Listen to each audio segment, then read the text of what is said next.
everyone to the 47th Annual Mayor's Beautification Awards. I'd like to recognize Alderman Randy Scandal for joining us today. Welcome and thank you. It has been an honor and a privilege to be part of this wonderful committee.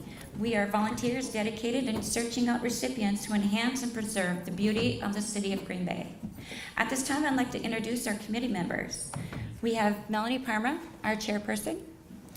We have Heather Knorr, Terry Sorrell, Jeff Marks, Steve Scrubus, and Kristen Picard, and Shelby Hurley. Thank you.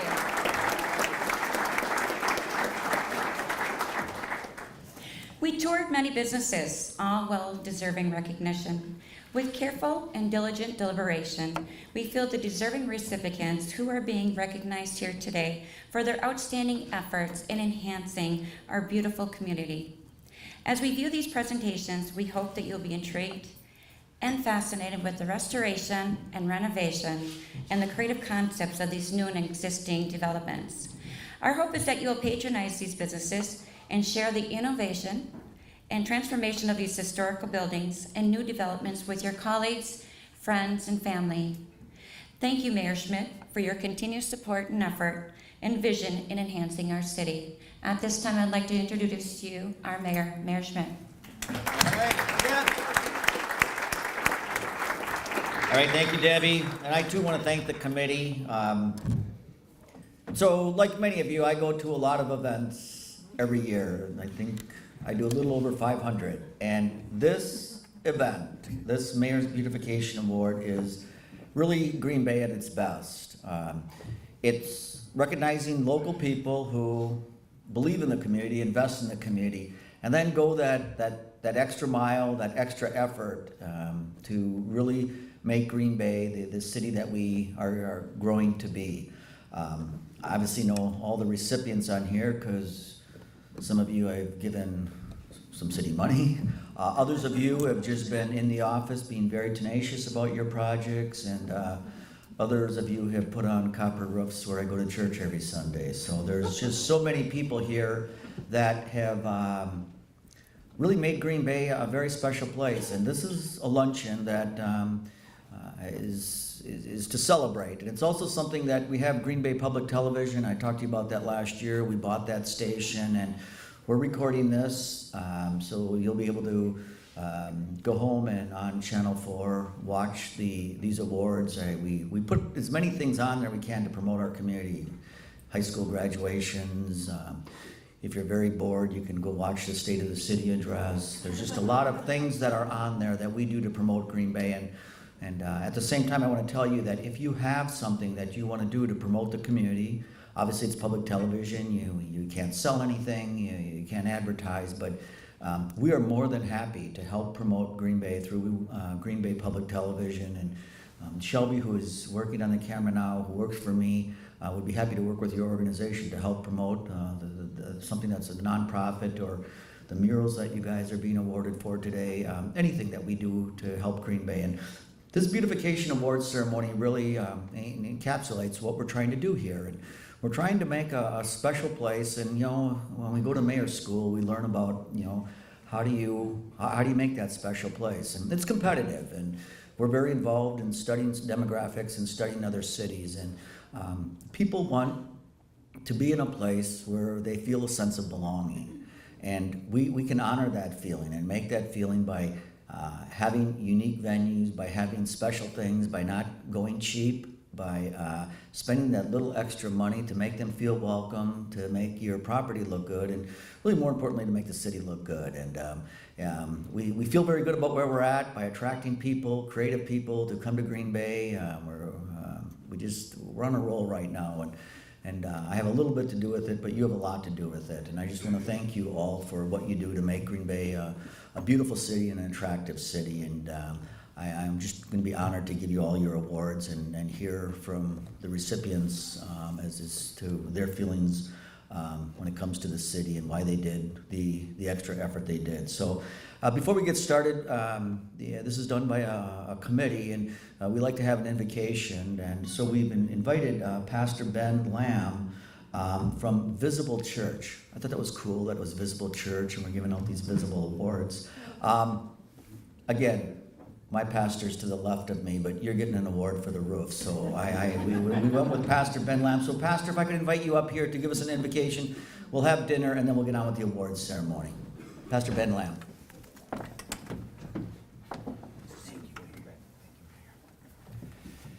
Well, good afternoon. It's my pleasure on behalf of the Visible Church, where I've been serving for a little over a year. I just have to say how much I appreciate the opportunity to come and pray before all of you guys to our Lord. So would you join me? Close your eyes and bow your head in reverence to our Heavenly Father.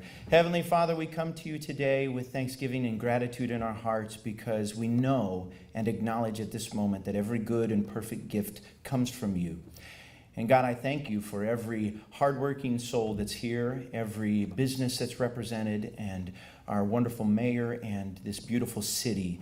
It's a pleasure to be here, to live here. And God, we ask for your blessing on every business that's represented, this city that we live in. And Lord, we also ask you for your blessing on this food that we're about to partake. And God, I give you praise for all that you've done. Continue to let us feel your presence in our lives and in this very place. In your name we pray. Amen. Amen. Thank you so much. So as we begin the awards program, Debbie had mentioned the committee and how we go about finding our winners of the awards today. And this year we had about 20 nominations, and we get the nominations from a variety of sources, emails to the mayor's office, recommendations from various clubs and committees, the committee members' own observations. And like I said, this year we had about 20 nominees. We then go out and visit all of those nominees. The committee gets together for an afternoon or a little longer and goes out and visits them all, and then we get together and we have a voting process, put them in different categories, and the winners are selected. And we're here today with 10 award winners. So this year we would like to take the opportunity to thank Global Recognition Inc. They have provided us with the beautiful awards that today's recipients will get. So thank you to Mike and Greg for that.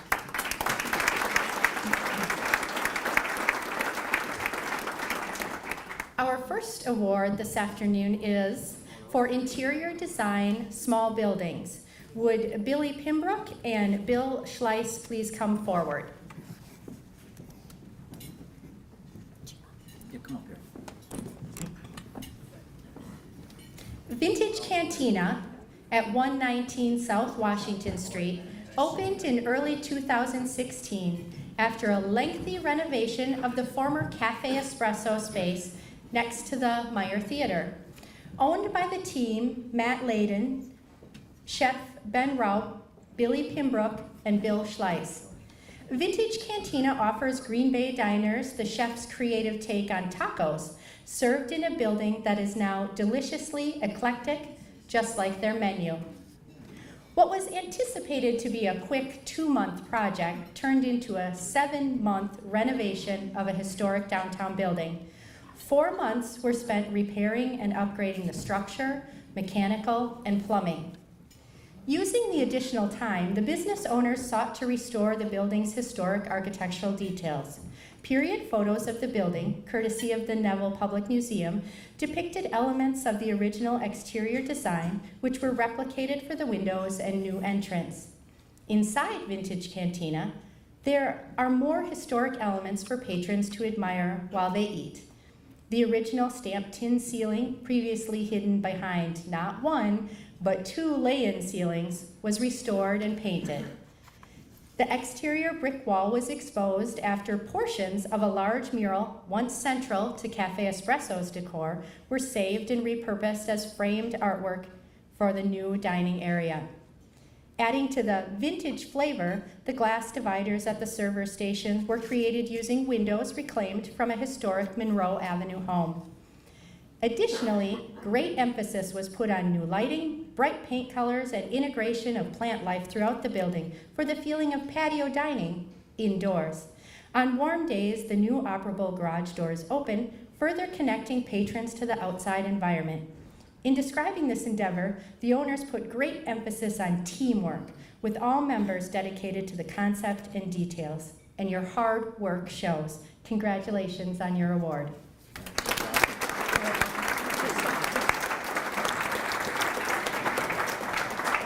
Thank you, Mayor Schmidt, committee members, for recognizing Vintage Cantina. Want to appreciate and congratulate all other recipients for their hard work in making Green Bay the city that it is and making it great. I guess our vision was to create something that can create memories like Cafe Espresso did for many of Green Bay's members. As a kid, I grew up, I was born and raised here in Green Bay, have traveled, left for the Army, but always seemed to come back to Green Bay. So I really wanted to do this along with our team, Will, Steve, Phil, and our other two partners who couldn't make it here today. But our vision was to create those memories that Cafe Espresso did for future generations.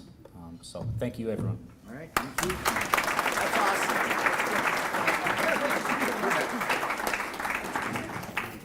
Our next award is for remodeling large buildings. Would Red and Becky Lewis please come forward?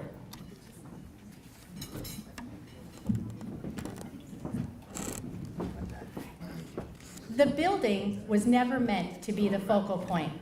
When you're housing a 1959 Buick Electra 225 or a 1981 DeLorean DMC-12, you want simply to showcase the beauty of the vehicles, complementing the exquisite precision of their design, rather than call attention to your own. The Automobile Gallery does just that, seamlessly spotlighting the historic integrity of this former Cadillac dealership while modernizing its utility. The team of Somerville architects and engineers, along with Shoe Construction, created a vibrant backdrop that stuns, yet takes a back seat to the prized automobiles. It began with the rejuvenation of the building that had served as a storage space for nearly 2 decades. The exterior's prominent rust stains and dark bronze features hid the glory days as a flagship facility for Cadillac. Updated heating, cooling, and plumbing systems are kept unobstructed and are incorporated into the original structure, modernizing and re-energizing the building. Part gallery, part event space, the building serves both roles perfectly through design cues similar to those found at Porsche, Lamborghini, and Ferrari museums around the world. The overarching theme throughout the building is secretly functional, but with the versatility fitting a facility with uses ranging from elegant receptions to informal parties. Candy apple red cars stand out against the white walls and are reflected in the polished concrete floor. Chrome rims shine down from stark white lifts in a room of precisely crafted acoustics. And there is a significance behind each touch of the color. Red hues woven throughout pay tribute to founder William Red Lewis. The upper-level executive conference room is fully loaded with a state-of-the-art meeting room sitting atop the grand gallery. This former parts mezzanine has a series of sliding glass doors overlooking the showroom. Extensive thought and planning behind even the most minute detail create a harmonious flow, maintaining the building's original form and function, but using it all in a new way for an aesthetic that takes its cues from the machines it houses. Here, the cars are the artwork. The building is the essential canvas on which to see that art. Congratulations.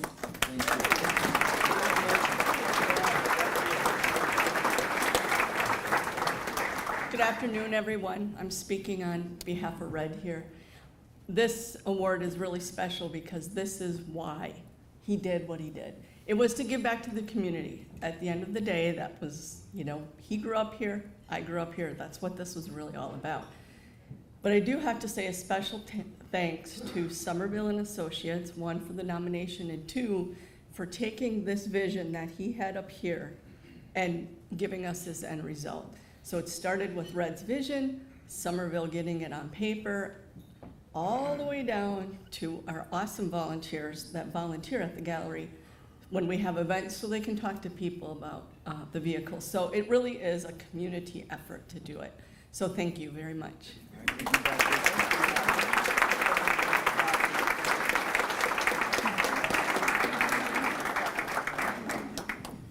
Our next award is for Operation and Maintenance, Large Buildings. Would Father Joseph Dorner please come forward? St. Francis Xavier Cathedral is located at the corner of Monroe Avenue and Walnut Street in downtown Green Bay. This central church of the 16-county Catholic Diocese of Green Bay is a prime example of architecture meeting art and symbolism.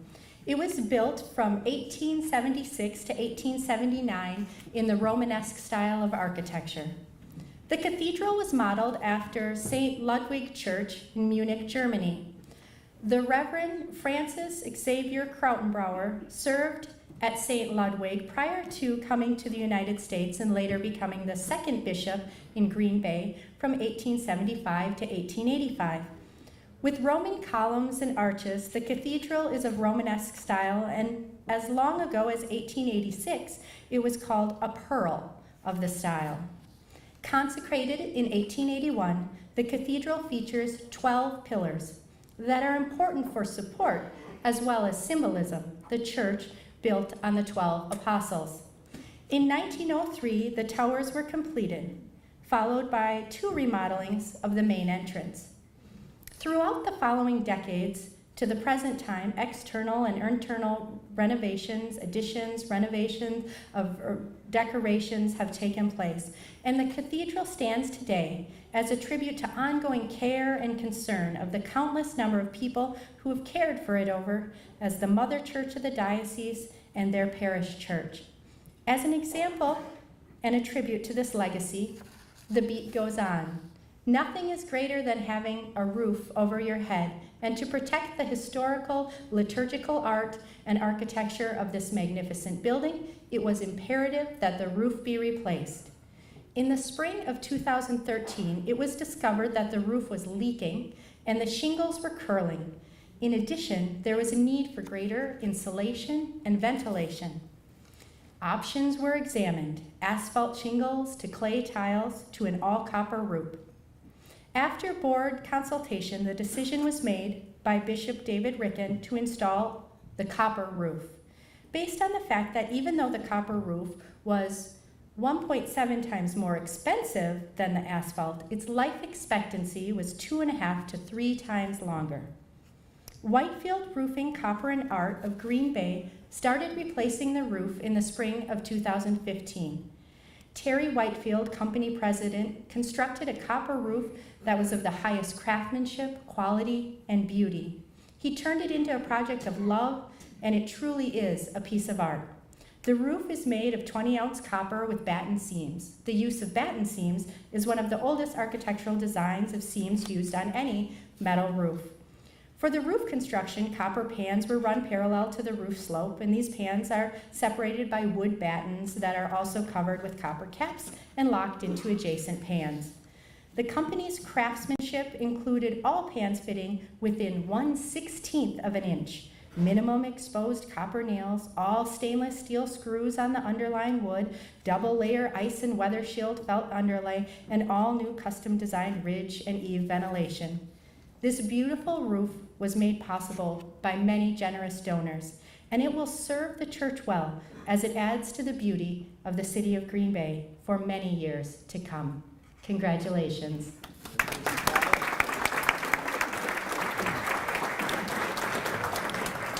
Just like to thank the mayor and the committee for this great honor that's being bestowed upon St. Francis Xavier Parish. And none of this would have been possible without the many generous donors who wish to remain anonymous. But I also want to mention by name others that would like to remain anonymous, but they're not going to.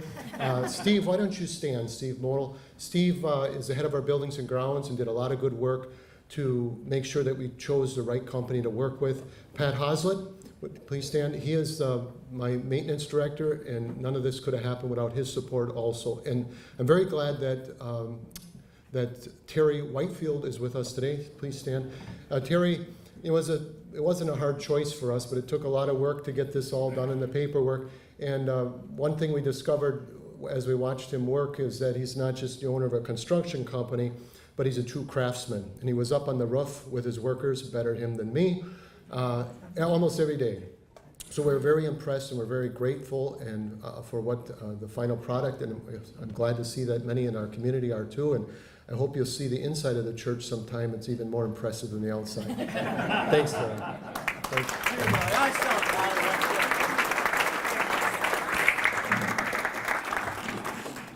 Our next award is for remodeling small building. Would Kurt Schweitzo please come forward?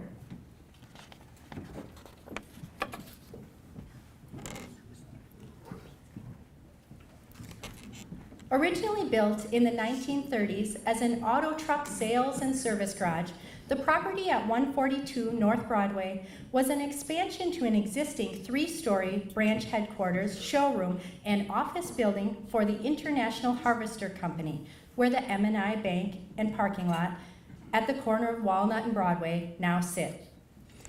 Since that time, various retailers, most recently the Furniture Home Scan Home, from 1983 to 2015, have occupied, modified, and made use of the building until the summer of 2015, when Kurt and Tyson Schweitzo purchased the property with intention of moving the former Pedal and Paddle Performance into the space and rebranding it as Pete's Garage in honor of their grandfather, Pete Lorenzen, who operated a bicycle and motorcycle shop in the city of Chicago in early 1900s.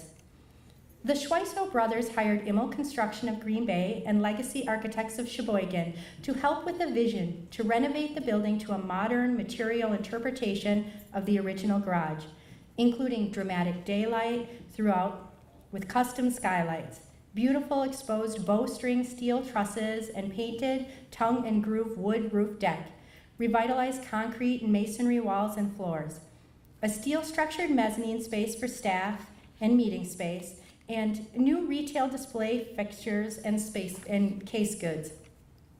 The construction and sustainable practices utilized for the project include new energy-efficient LED light fixtures with daylight sensors, oversized air circulation fans, and restoration of the original operable steel windows. The demolition and construction waste was sorted and recycled. The construction project included oversight review and approval from the National Park Service and the Wisconsin Historical Society's State Historic Preservation Office. Construction methods consistent with the Secretary of the Interior standards for work within historic structures, and will be awarded both state and federal historic tax credits. And in honor to the legacy of the owner's great-grandfather, historical photos of Pete are an integral component of the graphics and sales presentation throughout the store. Pete's Garage was created as a one-stop destination store serving the bicycle, kayak, and Nordic markets. Congratulations.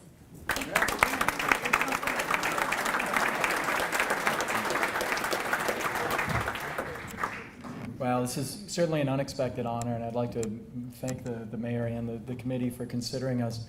I'd certainly like to thank Immel Construction, in particular Jamie Blom, Paul Martzke, Joel Dockstader, all of which worked with us on a daily basis and really helped us connect the dots through the whole process. I'd also like to thank Jennifer Lurkey at Legacy Architecture, who worked with us on the historic tax credits and the design.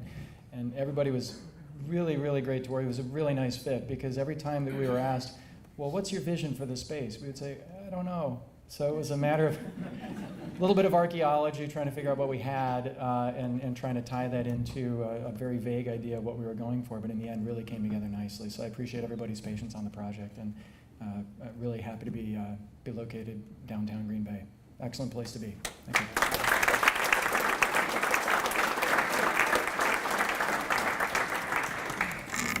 Our next award is for housing development. Would Aaron Nyes, Jerry Gillett, and Paul DeLears please come forward? Joseph DeLears began building homes in 1945. It did not take long for homes built by DeLears to gain the reputation for precise construction with no corners cut and no excuses given. That dedication to quality workmanship inspired Jake's son Jerry to carry on the tradition of quality, ethics, and service. Bringing growth to the company, Jerry began seeking commercial construction opportunities. DeLears Construction has been working with a number of technical colleges in the state over the past several years and approached NWTC a couple of years back to explore the idea of student housing on their campus. The thought of being able to offer student living options immediately adjacent to the campus was well received, as out-of-town students who did not wish to commute previously had to make living arrangements on their own.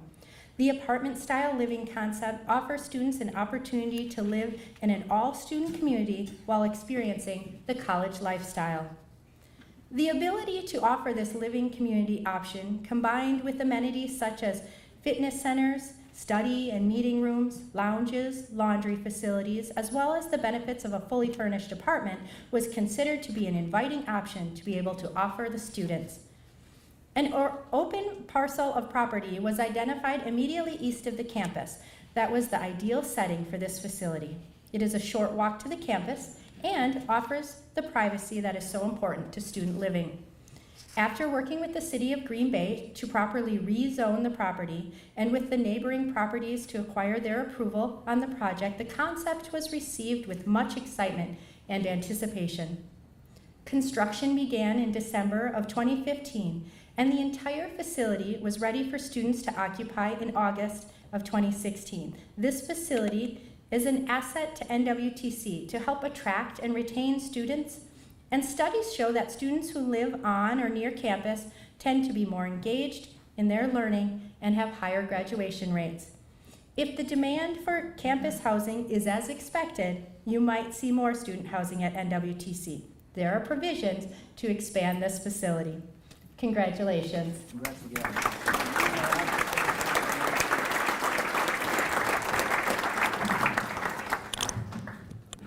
On behalf of my family and our entire team, we really appreciate the opportunity for this award.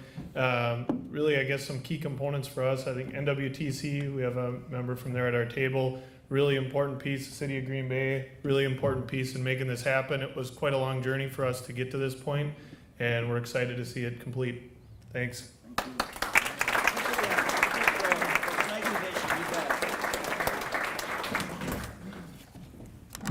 Our next award is for Beautification Works of Art. Would Bill Messier and Pam Parrish please come forward? Things are looking a lot more colorful in the Old Main Street district, due in large to a part of a program called Art on Main. Art on Main is a public art program of the Old Main Street district, striving to ignite passion and conversation by bringing art out of the galleries and onto the street as a community revitalization enhancement, economic development driver, and quality of life improvement. Over the past years, volunteers on the committee have come up with numerous ways to establish Main Street as Green Bay's art district. Events like Gallery Night attract art enthusiasts from throughout Northeast Wisconsin. When bike racks were needed in the district, Park in the Art was a perfect way to have local artists create artistic, functional bike racks. The committee's latest initiative has been the introduction of murals on Main. Property owners have been very interested in having their high-traffic properties serve as an artist canvas to display the works of local, talented muralists. Murals are located at Los Bandidos, Main Street Commons, Keene Printing, Jaguar Marketing, and the NWTC Artisan and Business Center. The artists put in an incredible amount of effort in designing their works and planning for their unique site conditions and weather. Artist Bo Thomas created the Green Bay mural, spanning a wall of 110 feet. It required 11 gallons of paint, 120 cans of colorful spray paint, and 60 cans of clear coat. Bo is looking forward to seeing his work featured someday during a nationally televised NFL event. Artist Matt Barrow completed Morty the Moose in one weekend, working late into the night. Local TV reporters were there and had a good news story to cover. His impressive work was captured on time-lapse by volunteers from the production farm. Additionally, the piece led to the creation of a food truck lunch series known as Lunch with Morty. The talents of Green Bay High School artists were featured this summer under the direction of Candace Cole. Many cars were sounding their horns as they passed by the students' painting, definitely showing their support. This is a great addition to our city, and in case you are wondering, yes, more prime mural sites are being evaluated. Congratulations.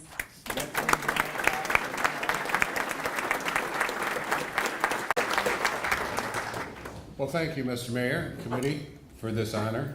I serve as president of the Old Main Street Board of Directors, and it's really through the efforts of that board and the staff that we work with through downtown Green Bay and Old Main Street that support our efforts and help direct what we do, that these kinds of things are possible.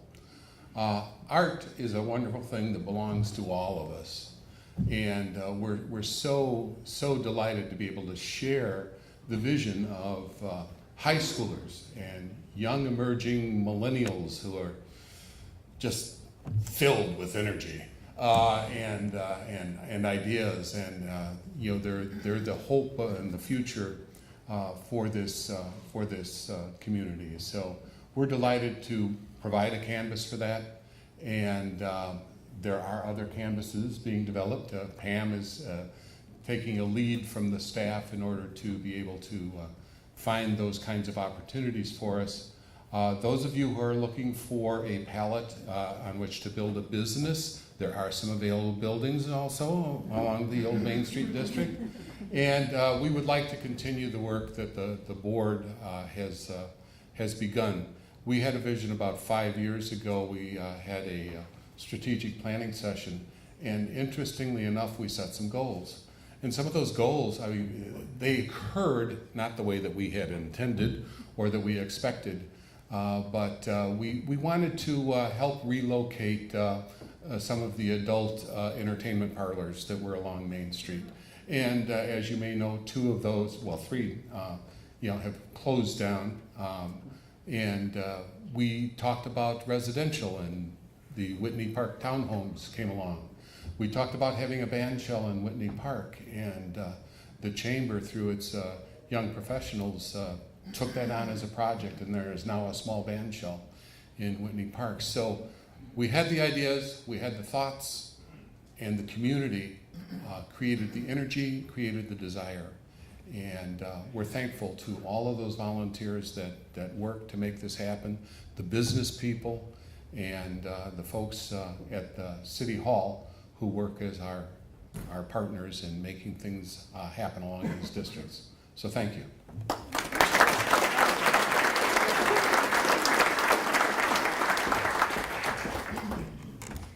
The Environmental Committee of the Downtown Kiwanis Club is a major sponsor for this awards luncheon, and I'd like to ask Joe Jocks of the Downtown Kiwanis to present this award.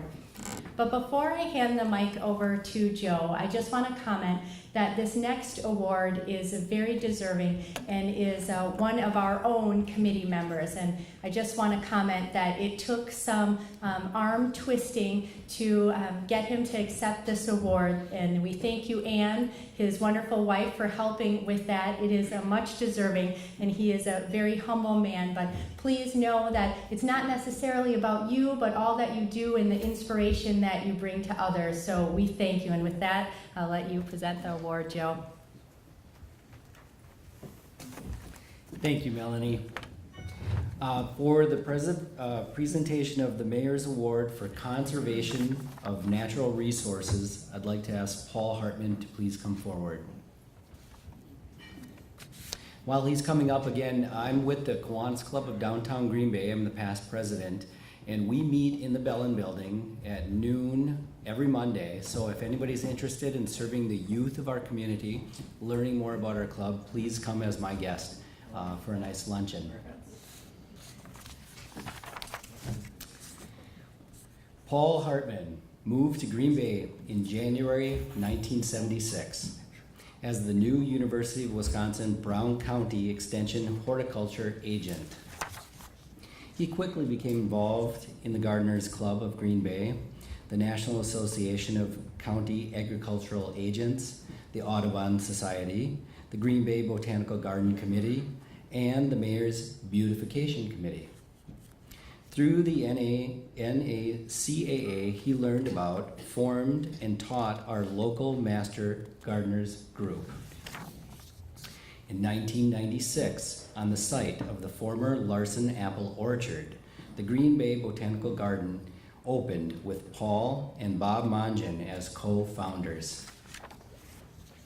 In the Audubon Society, he met and began working with Dennis Prusik and John Jacobs on the phenology calendar in order to endow the Wisconsin Land Fund for local conservation grants. And for those of you that don't know what phenology is, I had to look it up, of course, before I came. And phenology, of course, is the study of the seasonal rotation of the plants. You know, when plants come up, go down, the next ones come up and go down on the calendar of the season for the area that we're in. With the formation of the Bear Creek Preservation Foundation, he began helping them to raise funds for land purchases. Because of his love of trees, he's worked on the Champion Trees of Brown County, a booklet describing the location of the largest trees in the county. Paul has worked with several organizations to remove invasive species from the Bay of Green Bay, Bear Creek, the Wildlife Sanctuary, and along the East and Fox River trails. As chair of the Beautification Committee since Ray Pagel's death, he's worked to beautify our community. And now he does an almost daily litter pickup in Navarino neighborhood for the beautification of our area and for exercise. We all want to thank you, Paul, our friend, for helping make this city more beautiful. Congratulations.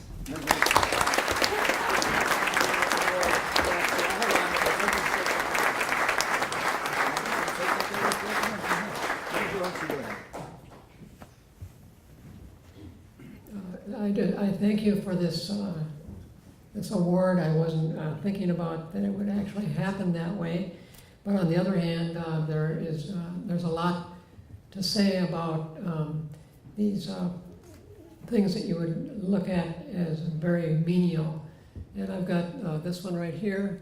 And I think, in fact, I'll give you an idea that Sean Kazin is president of Joanne's Neighborhood Association, and they actually started it out the last 3 or 4 years.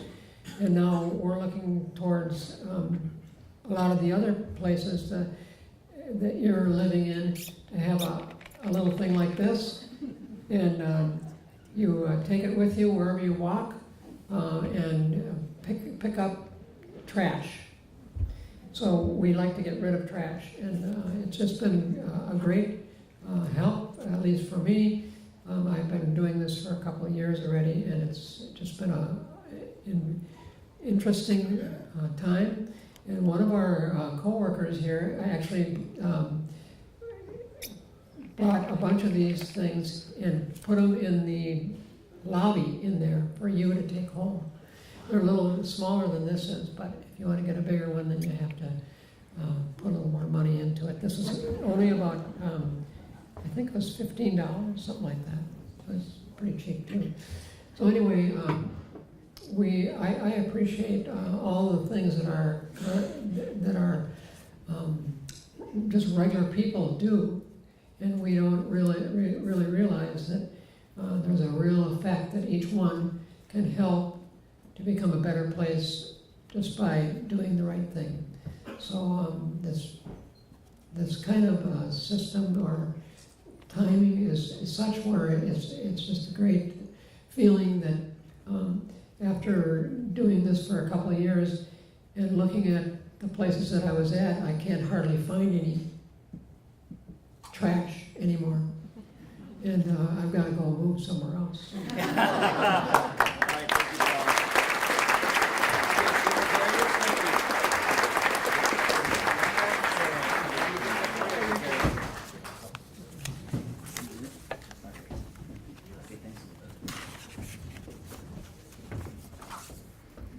Our next award is for building and site improvement. Would Michael Keene please come forward? Broadway Automotive has been proudly serving the automotive sales and service needs of families in northeastern Wisconsin since 1916. The Military Avenue campus hosts Ford, Hyundai, and Auto Credit that encompasses a 14-acre site with 110,000 square feet of building space. The facility was built in 1969, and after numerous additions and renovations throughout the years, they finally determined the most cost-effective, efficient member to be a customer-friendly in making the decision to undergo an extensive renovation. The budget for the renovation project exceeded $10 million, which included some TIF assistance funds from the city as well as Ford Extended Planning Assistance funds.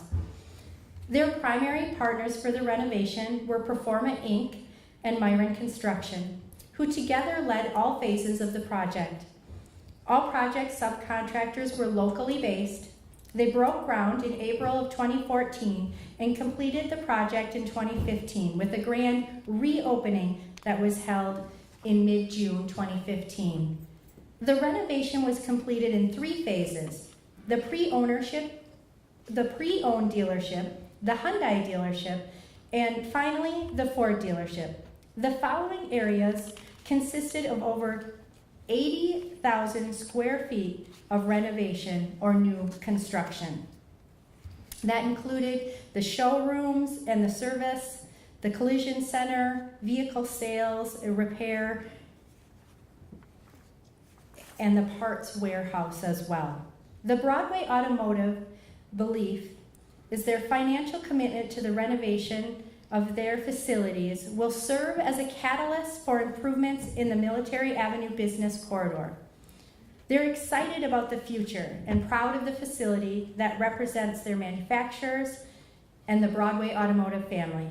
The guest experience, modern services, drives their automotive maintenance needs, spacious showrooms, and contemporary, comfortable, and convenient waiting lounges.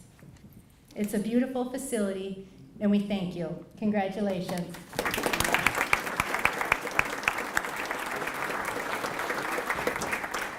Good afternoon. On behalf of David, Casey, and myself, and on behalf of the Keene family and the Broadway family, thank you. Also would like to thank Mayor and Dawn and a few people at the Planning Commission for giving me an education on TIF assistance. So it's an educational process for me. And extend thanks to Performa and Myron and the over 80 local vendors that we use to create and finish our project. And also like to give a little thank you to the neighbors of Broadway because it was a long year for parking and a few other issues. So thank you very much, and we appreciate it.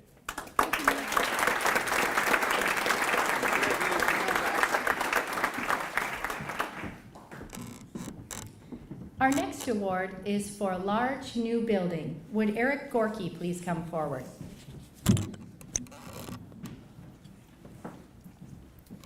Residential living is on the rise in downtown Green Bay. With a growing trend to leave the car and walk to work, living downtown is becoming a more popular option. Amenities like the Fox River Trail, year-round events, theater, and dining may just convince you that this is the place to call home. In the summer of 2015, City Deck Landing began moving residents into the 76-unit, $13 million apartment building. These apartments, unlike anything else in the Green Bay market, offer urban amenities desired by young professionals and empty nesters, including 6,500 square feet of first-floor retail. The many amenities within the building include a fitness center, a community room, a large outdoor patio with a grill on the Fox Riverside, a library, a game room, and a pub room. The views of the Fox River and quick access to the City Deck and Fox River Trail are added to the benefits of living downtown. Eric Gorky and his team at Alliance Management oversee all the leasing and maintenance activities for the development. They have done an outstanding job of pre-leasing the project as well as keeping it full. To date, the 76 apartment units are 100% occupied. Congratulations.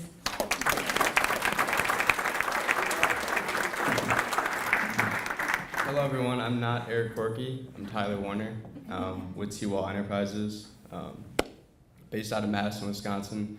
It's great to be a part of the new growth that the downtown Green Bay area has seen because of the mayor's vision. I have a few different people to thank on this. First of all, my business partner Terrence Wall for bringing me aboard in 2010. Also, as you know, or as you may have forgot because you wanted to, winter 2014 was very, very cold. It was like -20, -30 degrees. I want to thank all the construction workers that were on site. Eric Gorky, thank you for keeping the buildings full, and your team at Alliance Management. Jamie Blum and the rest of the local investors for believing in us and believing in the project. And then thank you very much to Mayor Schmidt for your guidance and trust in our team at T-Wall Enterprises. Thank you.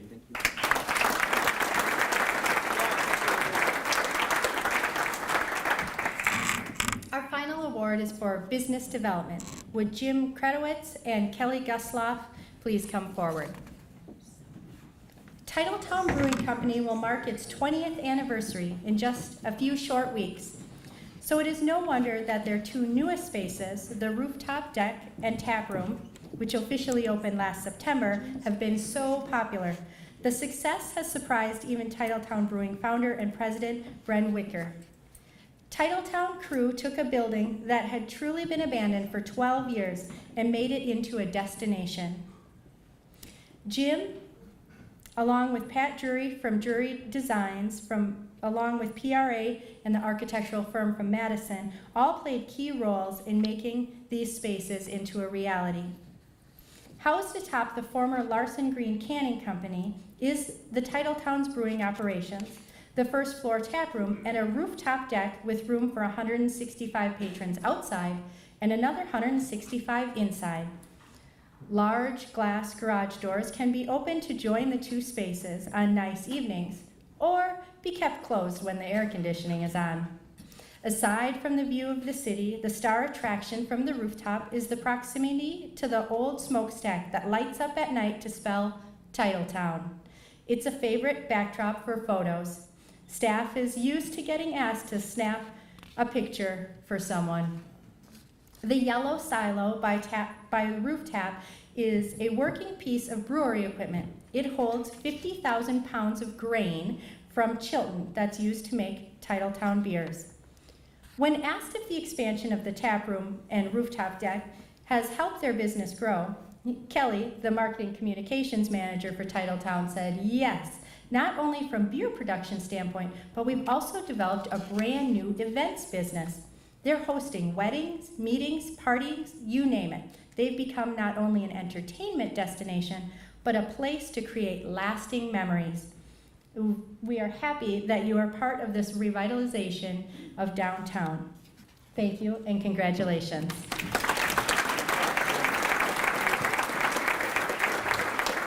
On behalf of Titletown Brewing Company, all our teammates, our business partners, Brent Weicker, Paul Belschner, we'd like to thank the mayor and the committee for this award.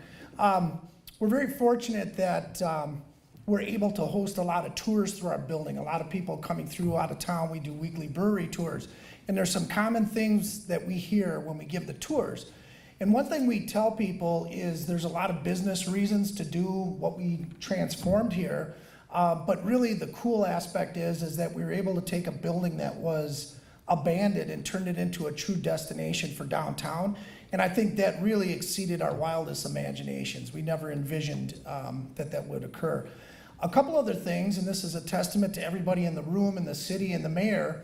When we talk to people from out of town, a lot of people say, wow, I wish my town was like this, or boy, I could live here. Or when you give tours to people that are from around the surrounding areas, they always say, I never knew. I never knew that the downtown had transformed this. And again, I think that's a testament to all the hard work and vision of the people in the room, the mayor and the city. So thank you very much.